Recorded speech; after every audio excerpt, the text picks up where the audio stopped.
দাবি একটাই ছিল, দাবি একটাই, এবং সেটা ন্যায্য দাবি। আপনারাও জানেন যেটা নিয়ে আন্দোলন দীর্ঘ 7-8 বছর ধরে আমরা করছি। মাঝখানে মাননীয় মুখ্যমন্ত্রী 2022 সালে 1 আগস্ট ঘোষণা করলেন মুর্শিদাবাদ জেলাকে ভাগ করে দেওয়া হবে। আমরা চেয়েছিলাম উত্তর এবং দক্ষিণ দুটো ভাগে ভাগ করা, 3টে বললেন। খুশির সীমা রইল না আমাদের, কিন্তু তারপর দেখলাম 2.5 বছর কেটে গেল, এটা কিন্তু বাস্তবায়িত হলো না। আমরা 1 আগস্টের পর 2024 4 আগস্টে গণকনভেনশন করলাম, ফরাক্কা থেকে সাগরদিঘি আমরা সাইকেল র্যালি করলাম।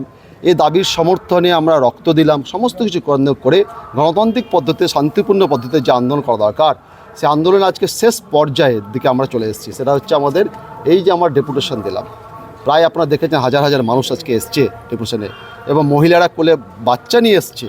হ্যাঁ, প্রত্যেকের দাবি, বয়স্ক বাবা মারা এসছে, যুবক ছেলেরা তো প্রচুর ছিল। তাদের দাবি, হ্যাঁ, মুর্শিদাবাদ জেলার উত্তর প্রান্তে অর্থাৎ ফরাক্কা থেকে সাগরদিঘি এবং লালগড়া নবগ্রাম কিছু অংশের মানুষ, তারা দীর্ঘদিন ধরে দাবি করছে যে উত্তর মুর্শিদাবাদ নামক একটি জেলা এখানে আমরা পাই।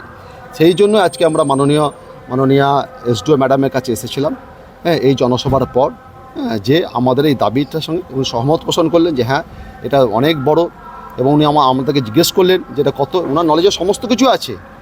উনি ফর্মালিটি হয়তো আমাদেরকে জিজ্ঞেস করলেন। জঙ্গিপুর সাব ডিভিশনেই 30 লক্ষ মানুষ আছে, লালগড়া নবগ্রাম ধরলে পরে সেটা 40 লক্ষ হয়ে যায়, ব্লকটা ধরলে পরে। ফলে এই এলাকার মানুষ দীর্ঘদিন ধরে একটা ফরাক্কার শেষ প্রান্ত থেকে বহরমপুর সদরের দূরত্ব 131 কিলোমিটার। আমি আপনাকে ম্যাপ দেখাবো, গুগল ম্যাপে যদি দেখেন যে বহরমপুর সদর করে 4টে যে সাব ডিভিশন আছে, মোটামুটি কাছাকাছি তাদের সবচেয়ে বেশি দূরত্ব হচ্ছে 51 কিলোমিটার।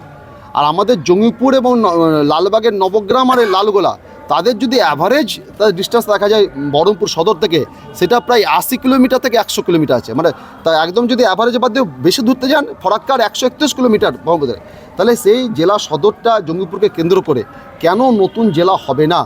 আমরা সেই জন্য আজকে এই দাবি নিয়ে, একটাই আমাদের দাবি যে উত্তর মুর্শিদাবাদ জেলা আমাদের চাই। মাননীয় এসডিও ম্যাডামের কাছে এসেছিলাম, ওনাকে স্মারকলিপি আমরা দিলাম, সেই স্মারকলিপি তুলে দেওয়া হলো, এবং তার সঙ্গে আরও 4-5টা আমাদের পাতা, প্রত্যেকটা কারণ দিয়ে আমরা লিখেছি, পয়েন্ট দিয়ে যে কেন ভাগ করা দরকার। 2017 সালে যখন